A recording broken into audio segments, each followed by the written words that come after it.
Kadarland, membangun kenyamanan. Tuh. Ini buat nanti kalian. Aku tahu. Ada ditanggung sendiri. Hapus pacar.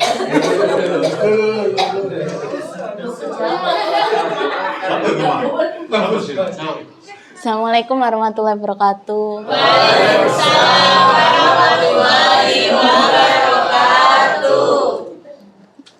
Untuk inspirasi pagi hari ini saya akan membawakan tentang kewajiban pajak atas penghasilan karyawan dalam dunia kerja. Terus selanjutnya kita akan mendeskripsikan pajak itu apa sih, kontribusi wajib pajak kepada negara yang terutang oleh orang pribadi atau badan yang bersifat memaksa. Ya, ini beneran loh ya, sumpah ini beneran, bukan kata-kata aku. Sumpah. Iya, memaksa tapi berdasarkan undang-undang. Loh, kok ada Pak Martos?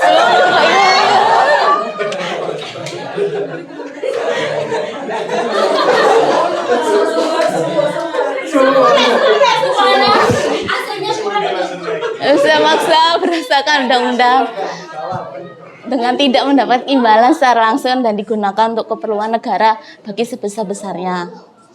Pak, ini aku cuma bahas ini aja ya Pak, bukan bahas pajak yang buat itu.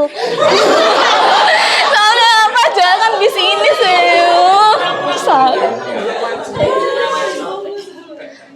Untuk inspirasi pagi hari ini saya akan bahas tentang pajak SPT massa, salah satunya PPh 21. Terus untuk PPh 21 itu apa sih? Pajak atas penghasilan berupa gaji, upah, honorarium, tunjangan, pembayaran lainnya atau yang diterima karyawan dari pemberi kerja, baik itu pemberi kerja 1 atau 2 dan lainnya. Terus dasar hukumnya untuk PPh 21 ini berdasarkan Undang-Undang Pajak Penghasilan Nomor 36 tahun 2008 sesuai dengan Peraturan Menteri Keuangan. Iya Pak.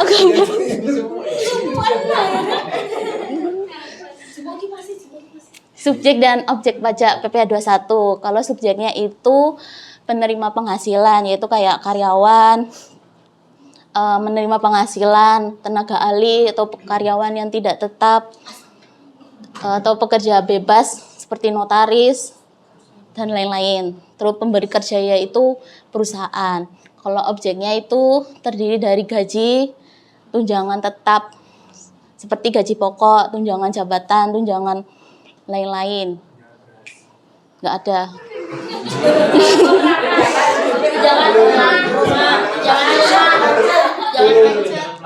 Tunjang aja. Terus kalau penghasilan tidak rutin seperti lembur, bonus, THR, dan lain-lain. Terus kalau pembayaran lain seperti uang pensiun, natura atau kenikmatan yang tertentu yang memenuhi kriteria objek pajak sesuai dengan peraturan yang terbaru.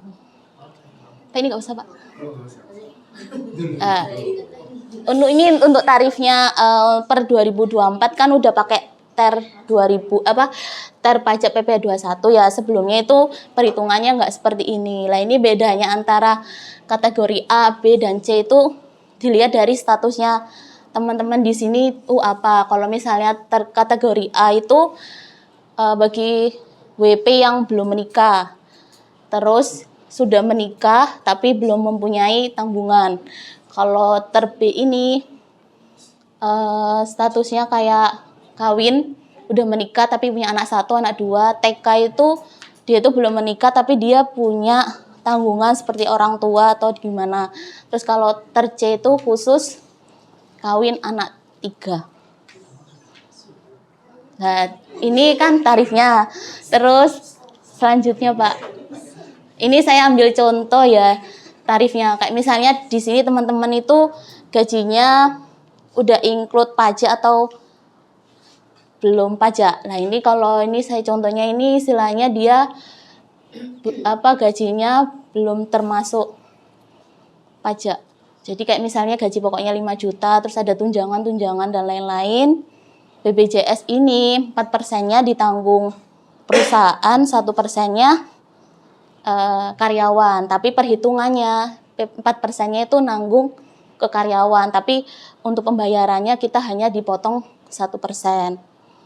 Terus jadi kalau misalnya ini kan total brutonya dari tunjangan dan lain 5,9.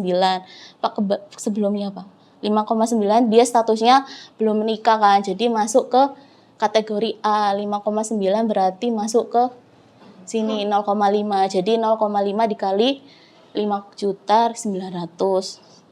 Jadi dia potongannya 45.000 sekian. Lah kenapa kalian kalau THR itu sebenarnya panas banget.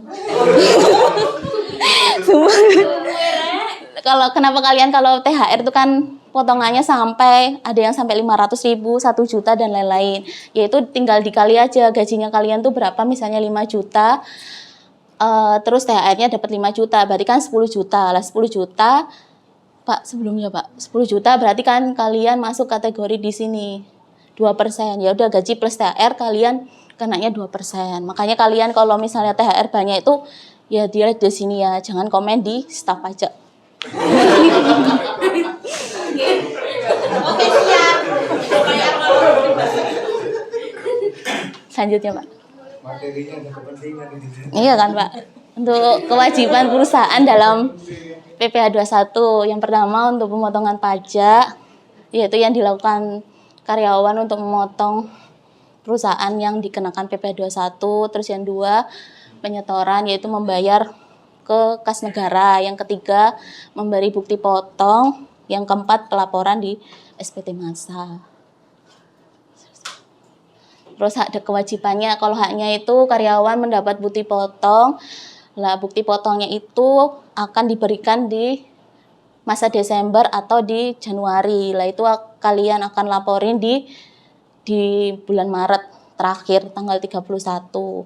Terus kewajibannya perusahaan, kewajiban karyawan, ya tadi itu melaporkan dan lain-lain. Sudah Pak. Nah, kesimpulan. PPh 21 adalah kewajiban bersama. Perusahaan berperan sebagai pemotong, penyetor, dan pelapor.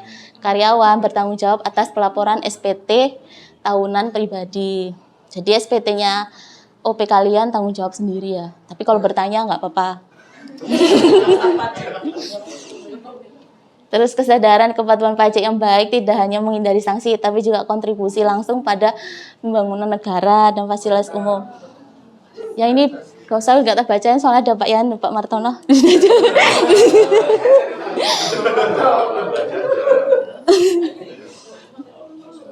Sudah Pak. Ini ada pantun aku Pak.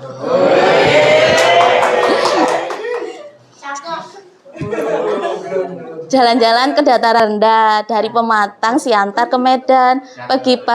Pagi hari akan terasa indah jika senantiasa memberi senyuman. Terima kasih. Assalamualaikum warahmatullahi wabarakatuh.